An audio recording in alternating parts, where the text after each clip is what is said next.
Israel harvests the whirlwind. Sound the alarm. The enemy descends like an eagle on the people of the Lord, for they have broken my covenant and revolted against my law.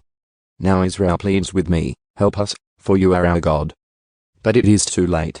The people of Israel have rejected what is good, and now their enemies will chase after them. The people have appointed kings without my consent, and princes without my approval. By making idols for themselves from their silver and gold, they have brought about their own destruction. O Samaria, I reject this calf, this idol you have made. My fury burns against you. How long will you be incapable of innocence? This calf you worship, O Israel, was crafted by your own hands. It is not God. Therefore, it must be smashed to bits. They have planted the wind and will harvest the whirlwind. The stalks of grain wither and produce nothing to eat.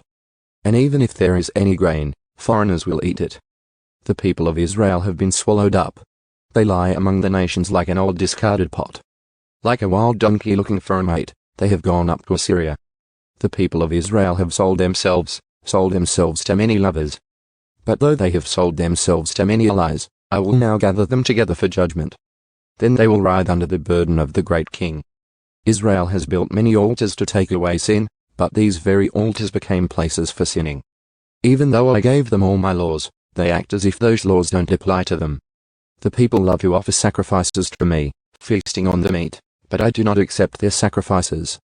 I will hold my people accountable for their sins, and I will punish them. They will return to Egypt. Israel has forgotten its maker and built great palaces, and Judah has fortified its cities. Therefore, I will send down fire on their cities and will burn up their fortresses.